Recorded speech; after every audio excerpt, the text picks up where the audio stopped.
Will Joel die in The Last of Us Part 2? Hey everyone, my name is the iPad Cat, and I don't know. It's not like I'm Marty McFly or anything. I'm just an ordinary present-day guy with no knowledge of what happens in the future. As for what I think of the notion of Joel dying in Part 2, well, I guess you can already tell that from the title of the video, so if that's all you came for, I guess you can leave now. But please don't. However, beware that the rest of this video is going to be pure speculation. And if that's not your cup of tea, well, I guess you really should leave. Personally, it's not my cup of tea at all. I prefer English breakfast. Oh, brother. Wow, no. Boo. Okay, that was terrible. I promise to never make a joke ever again. But okay, so Joel won't die in Part 2, you say. Is there any substance behind this claim? Yes. Yes, there is. At least if my opinion and analysis count as substance. As we all know, as soon as the reveal trailer for Part 2 was released way back during PSX 2016, the first thing that happened was that people started theorizing around the subject of Joel's death. Why does he enter the house in such a weird way? Why is he so clean? Why doesn't he have any gear or backpack? And why does he look younger?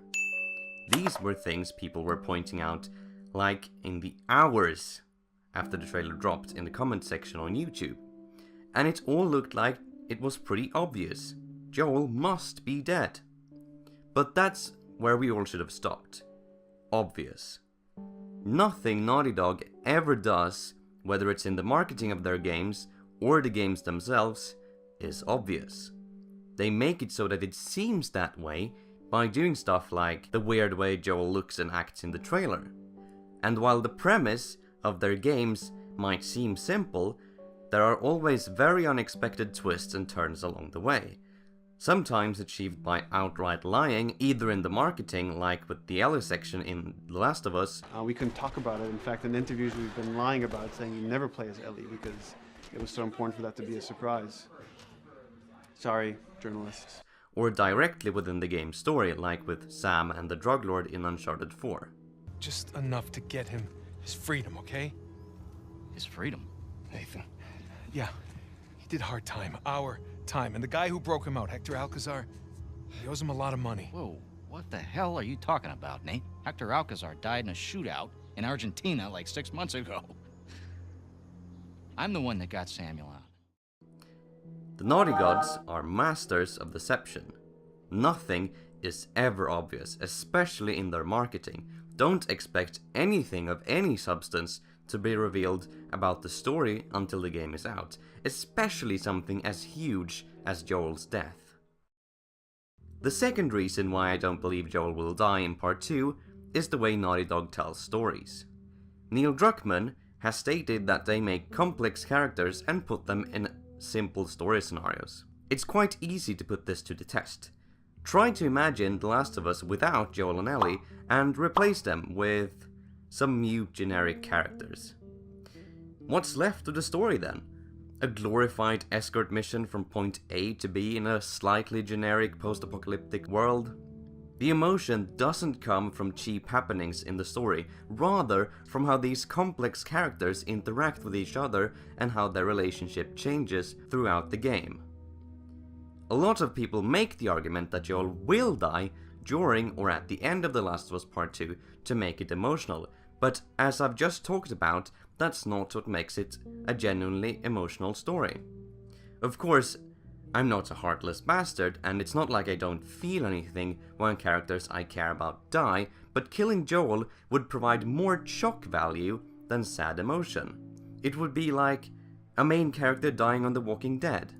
It would be a cheap way to force emotion, as Naughty Dog already knows that we fans care a lot about Joel. Don't get me wrong, I'm fully aware that quite a few characters died in The Last of Us Part 1, and that those were indeed very emotional moments.